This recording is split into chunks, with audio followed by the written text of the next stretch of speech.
Sa video na ito ay pag-uusapan po natin ang mga importanteng detalye tungkol po sa mga tinatawag na bottom years, pre-pump years, at saka pump years ni Dogecoin. Yan, ano po ang ibig sabihin nito para sa atin bilang mga Pinoy crypto trader at investor ni Dogecoin? Ayan, at higit sa lahat ay paano po ito makakaapekto sa ating mga investment sa darating na taon. At ayan, bago po tayo magpatuloy ay nais ko lamang po munang bigyang linaw ang aking disclaimer kung saan ang nilalaman po ng video na ito ay hindi po ito isang financial advice. For education and information purposes lamang po ang layunin nito. Ayan, umpisahan po natin sa tinatawag na bottom years ni Dogecoin. Ayan, ayon po sa analysis, ang mga taong 2015, 2019 at saka 2023 ay ito po yung tinutukoy bilang mga bottom years. Sa panahong ito ay pinakamababa ang presyo ni Dogecoin na parang pahinga. Yan, at ito po ay bago magsimulang umakyat. Ayan, nagpahinga siya bago po siya magsimulang umakyat. Para sa mga long-term investor, ito po ang panahong pinakamagandang bumili ng Dogecoin dahil mababa po ang presyo nito. Ang ideya ay bumili habang mura at maghintay hanggang ito ay lumago. Kaya yan po ang bottom years. Ngayon ay pagdating naman po sa pre-pump years. Yan ay ito naman ay mga taon kung saan nagkaroon po ng early signs ng recovery at saka accumulation. Sa madaling salita, dito po nagkakaroon ng mga maliliit na paggalaw pataas bago po ang isang malaking rally. Ang mga taong 2016, 2020 at ngayong 2024 ay kinikilala bilang pre-pump years. Halimbawa, noong taong 2020, nakita natin si Dogecoin na tumaas ng 5 beses mula po sa buwan ng September hanggang December. Sa taong ito, yan, taong 2024, ang pre-pump year ay maaring nagkakaroon na tayo ng hudyat or sinyales para sa mas malakas na pag-angat dito sa darating na taong 2025. Kaya yan. Ngayon ay ano naman yung pump years. Yan, ano po yung madalas na nangyayari kapag sumasapit ang pump years? Yan, kung ang bottom years ay ang pahinga at ang pre-pump years ay ang preparasyon, ang pump years naman ang pinaka-aabangan ng lahat.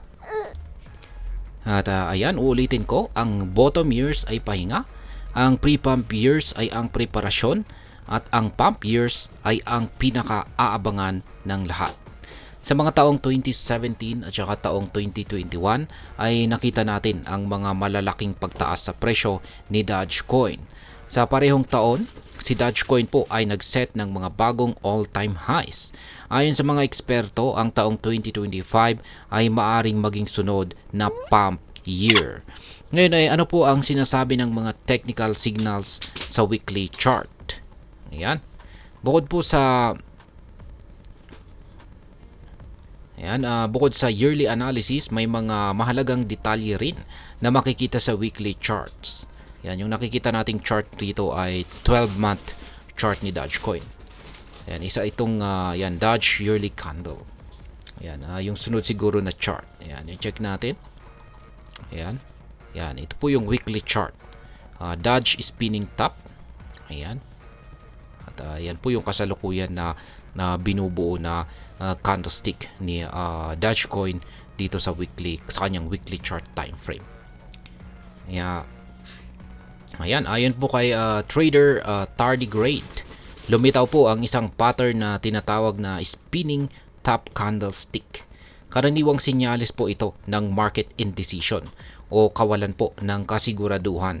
Ngunit madalas po itong sinusundan ng market reversal o pagbabago ng direksyon ng presyo.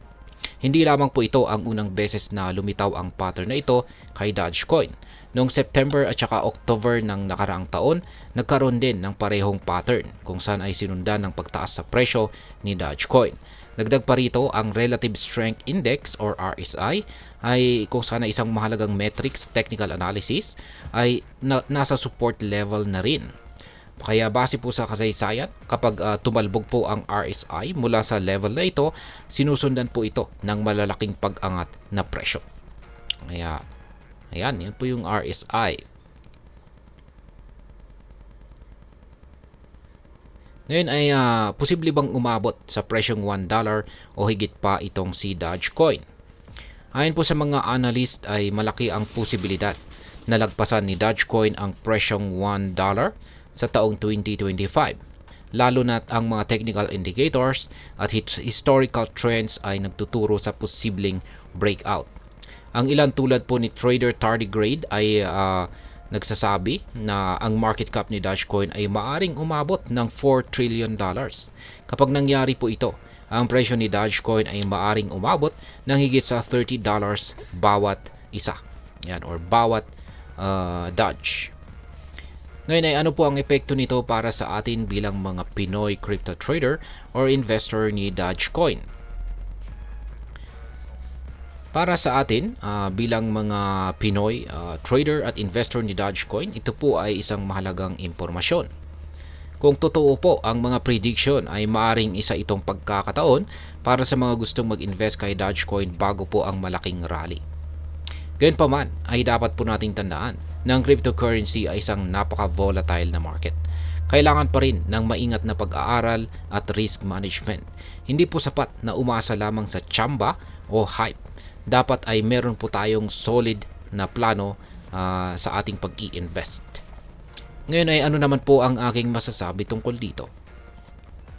Ang prediction na ito ay exciting para sa mga Dogecoin enthusiast. Ngunit mahalagang tandaan na wala pong kasiguraduhan sa anumang investment. Ang mga patterns at saka historical trends ay gabay lamang, ngunit hindi po ito garantiya. Kaya kung ikaw po ay isang seryosong crypto investor, siguraduhin aralin po natin ang galaw ng market. Alamin natin ang tamang timing at huwag po tayo mag-invest ng higit pa sa kaya nating mawala. Ayan, ngayon ay ano ang susunod na hakbang para sa atin? Ang mahalaga po ay tayo ay maging mapanuri bilang isang trader o investor. Alamin po natin kung paano po natin magagamit ang impormasyon sa ating sariling advantage at tandaan. Ang susi po sa tagumpay sa crypto trading ay hindi lamang po ang pagkakaroon ng tamang impormasyon, kundi ang tamang diskarte at saka mindset. At ayan, hanggang dito na lamang po tayo sa video na ito mga ka-crypto. Sana po ay inyong nagustuhan ang aking paliwanag sa video na ito. Kung inyo po itong nagustuhan, pag-click lamang po ang like button nito. Marami pong salamat sa panonood. Ingat po tayo lagi at God bless po sa ating lahat.